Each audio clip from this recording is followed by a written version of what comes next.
Right, we'll be back from the break, and you're watching Smart Means Business, and of course, some of the news coming in currently, just a few minutes back. Sad times ahead for the business community in downtown Kampala, especially those who operate around the Kisenyi market and the Kisenyi Trading Center, as properties worth millions of shillings, including sacks of maize flour, millet, and of course other food items, have been burnt to ashes in today's fire outbreak at the Kisenyi stores. And so there are lots of people who have lost property. Police is there already to try to calm up the situation, and of course the fire brigade is also already there as we speak now. And of course in the last 20 minutes it arrived to at least try to save some property. And of course you will be getting more of the details regarding that. And we do hope that the people who have lost lots of their property in here will be able to recover, as the police will be investigating the cause of this particular fire outbreak. But of course, you'll be getting more of this same report coming in our programming today. You'll be getting more of an extensive understanding of what happened and how much was lost in Yugi Tukole today, as well as the Business Today bulletin tonight at 9 p.m. So keep it here on Smart 24 TV. We shall be giving you more details regarding the same matter. Now, at this particular time, we are heading to the SMB Insight, as the Business Insight is basically rotating around the business of communication devices in the country. Pretty much a time when you get to realize that most of the Ugandan entrepreneurs are best in selling of communication devices, especially phones or accessories and other gadgets that are attached to it, because it is actually a trend whereby most people are investing heavily in acquiring a worthy device, or it can be a good phone, or you want to buy, people actually spend millions to buy themselves a quality phone, sometimes to fit in society, others due to the kind of jobs that they do or the kind of business that they do that needs them to at least have a phone that has multiple functions or has specific features at the end of the day. And of course in this instance we get to realize where the term UK used came from in regards to selling of products, because when you look at phones that are being sold, and let's say other gadgets, for example tabs, and of course other for example personal computers, the PCs and all that, you get to realize some of them are tagged as UK used. Where does the term come from, and why is it termed as a UK use? Does that represent the majority, or does that mean that all phones come from the United Kingdom and all that? But also in the insight today we get to realize that most of the Ugandans have limited access of information, or do less research in regards to the type of gadgets that they use. So at the end of the day, it is something that most of them get to realize that it may not be that easy at the expense of it all. And in this particular insight, we look at the communication gadgets and their important, and how the people in the business are centered, how they can easily be able to at least fit in, for example, the entrepreneurs who want to grow in the communication line, and how it is profitable or non-profitable. Let's check this out.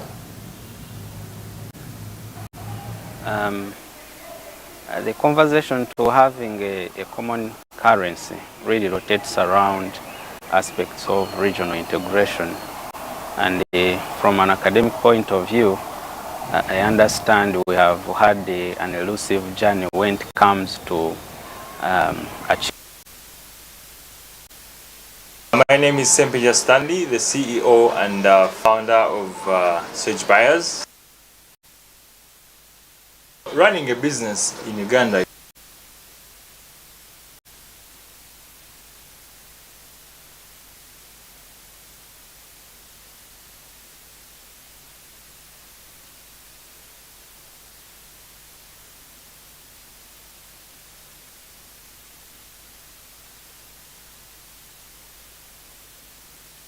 My name is Sempeja Stanley, the CEO and founder of Search Buyers. Running a business in Uganda is a very, very tricky thing. I should say, running a business in other countries I don't know how it is, but Uganda specifically is very, very tricky. Now, as a businessman, you look at three main things: maximizing profits by maximizing revenues and minimizing cost. I started in my hostel room with my smartphone. Yeah, so at that time I wasn't bringing in as much, but what I tried to do is to try to minimize my cost. I couldn't rent a permanent address, and actually my business wasn't registered by then. So what that means is I was trying to maximize how much I can get this by minimizing the cost of operation of business. Now, what most Ugandans get wrong is, what most young Ugandan entrepreneurs get wrong is all you need to start a business is a lot of capital. Now, if you have capital and you don't know how you're going to minimize the cost of operating your business and maximizing revenues, it's going to be very tricky for your business to be profitable. And once the business is not profitable, it's only a matter of time. It's only a matter of time until you close it, if you don't figure out a way of making it profitable by reducing cost and maximizing revenues. Of taxes.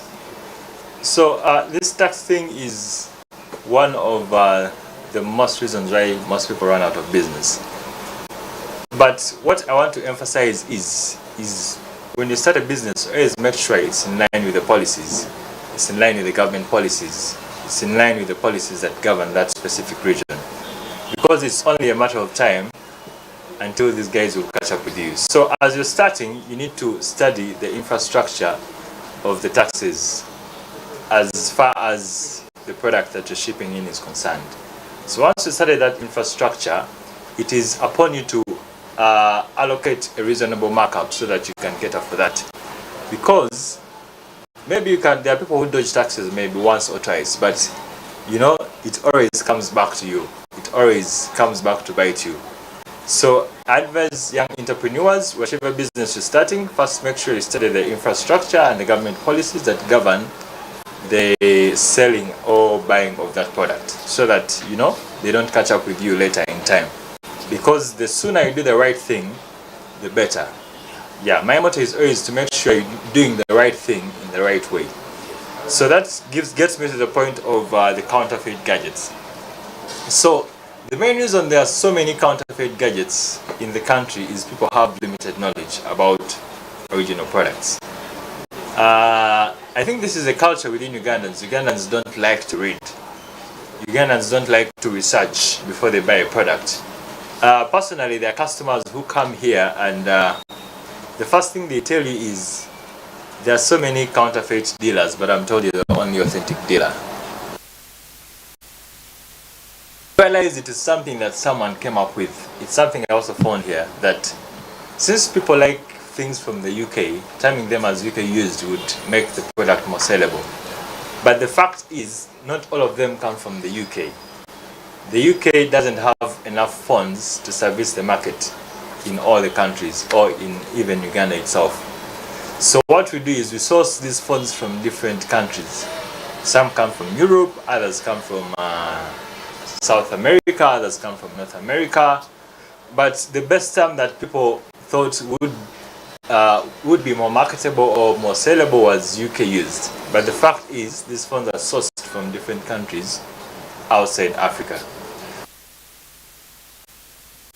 If every Ugandan can get their hands on this powerful device and be able to create things for themselves and for the community, I believe Uganda will be a much better community. Because we all know now that the world is digital, everything is running online. So if you have a better digital device to help you execute your tasks efficiently, that means you will be more productive. So my goal is to make sure every Ugandan can have his hands on an iPhone so that they can be able to communicate more effectively, that they can be able to work more efficiently, so that they can be able to create value for themselves and for other people. Once you have the attention, you can sell anything. Because you can't sell anything once you don't have the attention. You can't have smart TV running when you don't have people watching. So once you have people watching, Exactly. Then you have the attention, and then you can, film all these shows and put in all the ads to make you money. All I can advise is, before you buy a product, I advise that you make enough research about it. There's always this information on the internet, and before you come buy any product, be it an Apple product, be it any other product, I advise Ugandans that first make some research before you buy something. Yeah, after you've made your research, then you can be maybe a certain percentage sure that you're going to get something authentic when you know how to check it.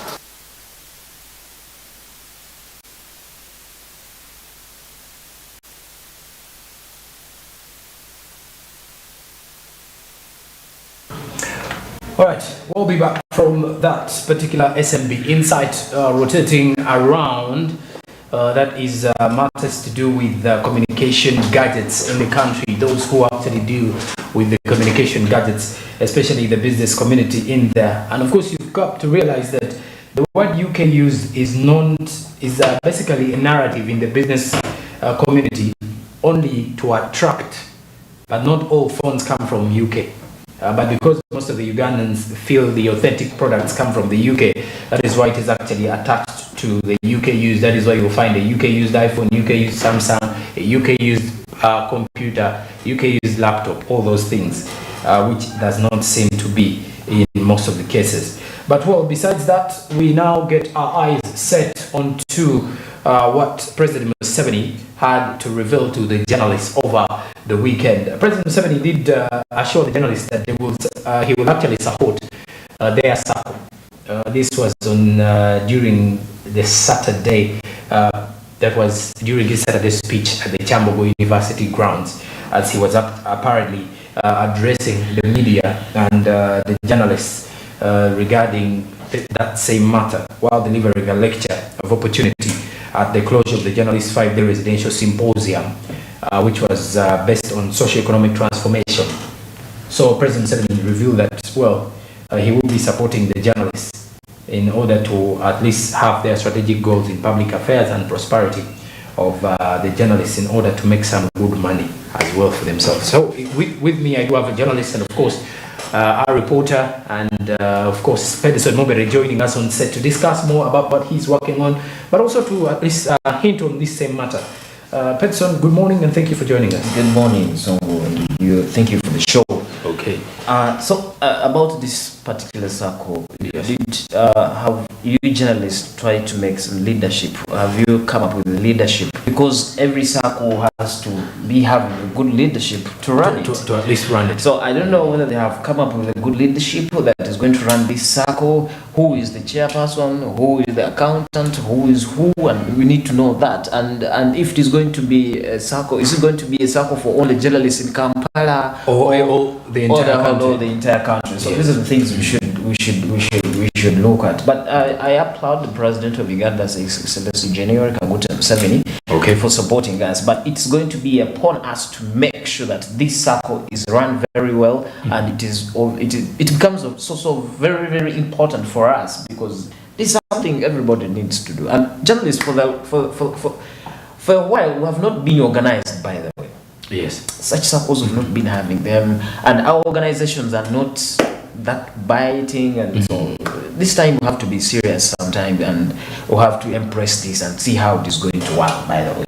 Okay. Yeah. And we do hope that this time around the journalists will make some good work out of themselves, to at least ensure that they benefit from this circle. Because normally the savings and cooperative organizations or societies basically to help people save or invest their money into something that will help them in the long run, because most of the journalists are not having the best. When you look at Uganda's media industry, you will agree with me that it's not a very smooth tale, if as it is actually portrayed on screen sometimes.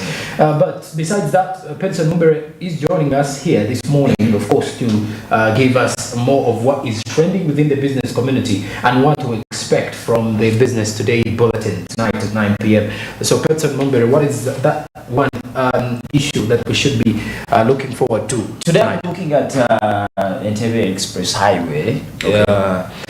There's a lot of insecurity on that very road. Smart. And remember, we invested in a lot of money on that, in the construction of that So road. record, it's the most expensive It's the most road. expensive. Remember, every time you go there, every time you use that road, you have to pay Yes. some amount of money. And by the way, we're doing well. That road is doing well. They're getting a lot of money from that. Well, let's remember, it's a loan. Remember, let's hope they are clearing off the loan that we're having. Yes. Remember, the money that constructed that road, it was a loan. We got it from a loan. You get it?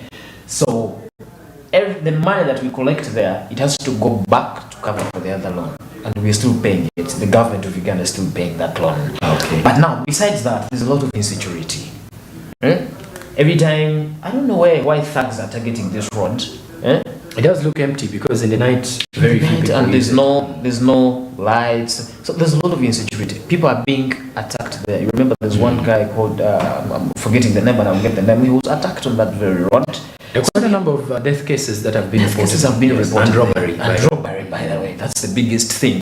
I don't know why thugs are targeting that road. Is it because it is only being used by rich people or whatever? I just don't know. So you find at night, you move there, you find somebody pretending to be needy, pretending to be having a certain problem, and when you stop, kumbe there, You're gone. you're gone there. So I'm going to police today to see how, I'm going to ask how they are going to make sure that that road is secured, because it is putting a lot of pressure on people. People are fearing to use that road at the moment, these days.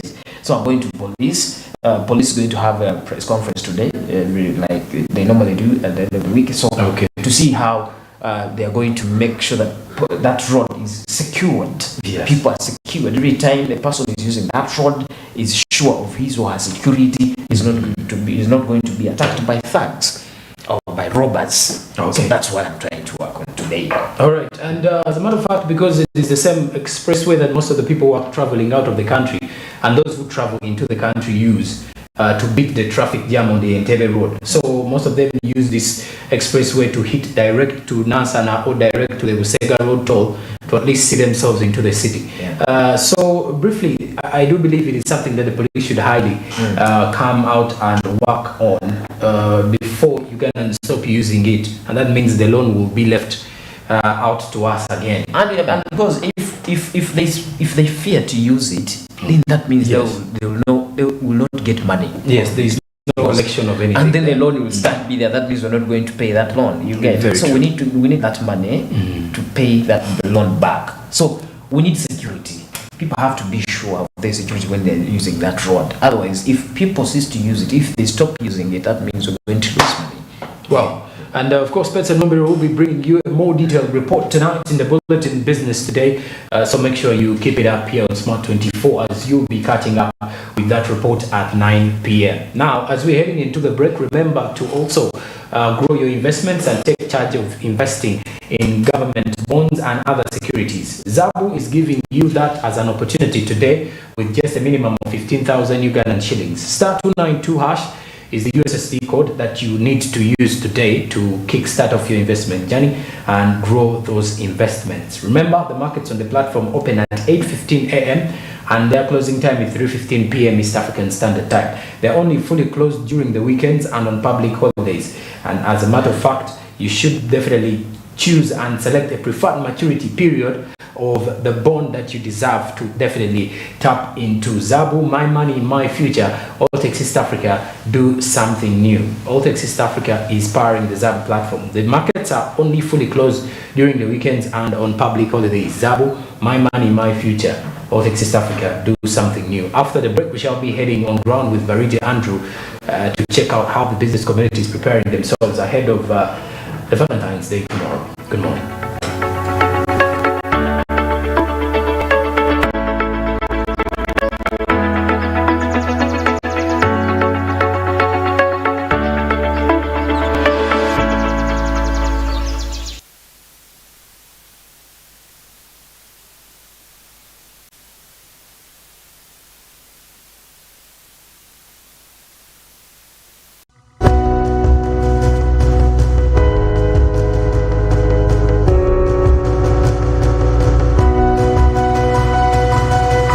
Smart 24, driving business. Say goodbye